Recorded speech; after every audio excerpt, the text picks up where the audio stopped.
नमस्कार दोस्तों, प्रस्तुत है कहानी रिश्तों का महत्व। रिश्तों के महत्व को समझें और उन्हें सहेज कर रखें। घर की नई नवेली इकलौती बहू एक प्राइवेट बैंक में बड़े ओहदे पर थी। उसकी सास तकरीबन 1 साल पहले ही गुजर चुकी थी। घर में बुजुर्ग ससुर और उसके पति के अलावा कोई न था। पति का अपना कारोबार था।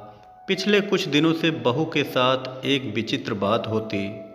बहू जब जल्दी जल्दी घर का काम निपटाकर ऑफिस के लिए निकलती, ठीक उसी वक्त ससुर उसे आवाज़ देते और कहते, बहू मेरा चश्मा साफ कर मुझे देती जा। लगातार ऑफिस के लिए निकलते समय बहू के साथ यही होता।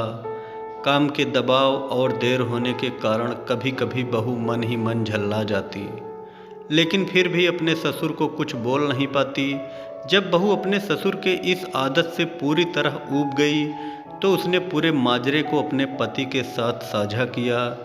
पति को भी अपने पिता के इस व्यवहार पर बड़ा ताज्जुब हुआ, लेकिन उसने अपने पिता से कुछ नहीं कहा। पति ने अपने पत्नी को सलाह दी कि तुम सुबह उठते ही साथ पिताजी का चश्मा साफ करके उनके कमरे पर रख दिया करो, फिर ये झमेला समाप्त हो जाएगा। अगले दिन बहू ने ऐसा ही किया और अपने ससुर के चश्मे को सुबह ही अच्छी तरह साफ करके उनके कमरे में रख आई। लेकिन फिर भी उस दिन वही घटना पुनः हुई और ऑफिस के लिए निकलने से ठीक पहले ससुर ने अपनी बहू को बुलाकर उसे चश्मा साफ करने के लिए कहा। बहू गुस्से में लाल हो गई, लेकिन उसके पास कोई चारा नहीं था। बहू के लाख उपायों के बावजूद ससुर ने उसे सुबह ऑफिस जाते समय आवाज़ देना नहीं छोड़ा। धीरे धीरे समय बीतता गया और ऐसे ही कुछ वर्ष निकल गए। अब बहू पहले से कुछ बदल चुकी थी। धीरे धीरे उसने अपने ससुर की बातों को नज़रअंदाज करना शुरू कर दिया और फिर ऐसा भी वक्त चला आया जब बहू अपने ससुर को बिल्कुल अनसुना करने लगी। ससुर के कुछ बोलने पर वह कोई प्रतिक्रिया नहीं देती और बिल्कुल खामोशी से अपने काम में मस्त रहती। गुजरते वक्त के साथ ही एक दिन बेचारे बुजुर्ग ससुर भी गुजर गए।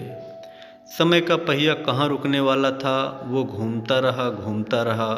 छुट्टी का एक दिन था। अचानक बहू के मन में घर की साफ सफाई का ख्याल आया।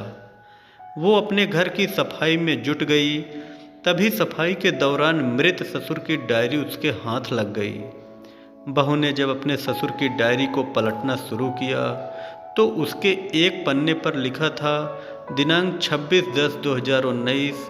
आज के इस भाग दौड़ और बेहद तनाव व संघर्ष भरी जिंदगी में घर से निकलते समय बच्चे अक्सर बड़ों का आशीर्वाद लेना भूल जाते हैं, जबकि बुजुर्गों का यही आशीर्वाद मुश्किल समय में उनके लिए ढाल का काम करता है।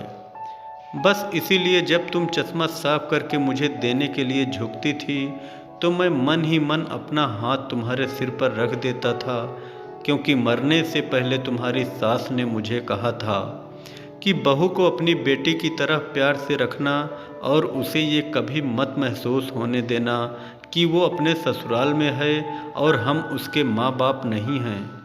उसकी छोटी मोटी गलतियों को उसकी नादानी समझकर माफ़ कर देना।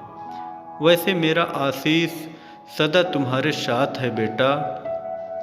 जीवन में हम रिश्तों का महत्व महसूस नहीं करते, चाहे वो किसी से भी हों, कैसे भी हों, और जब तक महसूस करते हैं तब तक वह हमसे बहुत दूर जा चुके होते हैं।